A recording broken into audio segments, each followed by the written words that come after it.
প্রথম বলে 4 মারায় কেএল রাহুলের উপর ক্ষেপে গেলেন মুস্তাফিজুর রহমান। সেই ওভারেই কেএল রাহুলকে উচিত জবাব দিয়েছেন তিনি, তুলে নিয়েছেন তার উইকেটও। দর্শক, কি ঘটেছিল তখন বিস্তারিত জানতে ভিডিওটি না টেনে দেখতে থাকুন। গত ম্যাচে লখনৌ সুপার জায়ান্টের বিপক্ষে খেলতে নেমে বাজেভাবে হেরে যায় চেন্নাই। সেই হারের প্রতিশোধ নিতে আজ লখনৌর বিপক্ষে প্রথমে ব্যাট করে 210 রান তুলেছে সিএসকে। জবাবে ব্যাট করতে নেমে মুখ থুবড়ে পড়ে কেএল রাহুলের লখনৌ সুপার জায়ান্ট। লখনৌর শিবিরে প্রথম আঘাতটা করেছেন দীপক চাহার। ইনিংসের তৃতীয় বলেই কুইন্টন ডি কোকের উইকেট তুলে নিয়েছেন তিনি। এরপর ঠিক পঞ্চম ওভারে অ্যাটাকে এসেছিলেন ফিজের প্রথম বলেই বাউন্ডারি মেরে বসেন কেএল রাহুল, যেটা কোনোভাবেই মেনে নিতে পারছিলেন না মুস্তাফিজ।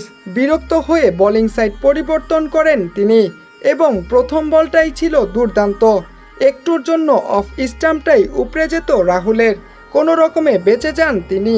এর পরের বলটিও ঠিক একই লেন্থে করেছেন ফিজ, সেই বলটিও খেলতে ব্যর্থ হন কেএল রাহুল এবং পঞ্চম বলে কাভার ড্রাইভ করতে গিয়ে ধরা পড়েছেন ঋতুরাজ গাইকোয়াডের হাতে। ঠিক তখন যেন শান্ত হয়েছেন ফিজ, সেই সাথে উল্লাসে ফেটে পড়ে সিএসকের ক্রিকেটার থেকে পুরো স্টেডিয়াম। মুস্তাফিজ নিয়েছেন চরম প্রতিশোধ আর মাথা নিচু করে মাঠ ছেড়েছেন কেএল রাহুল। সেই ওভারে মাত্র 4 রান খরচায় তুলে নিয়েছেন একটি উইকেট।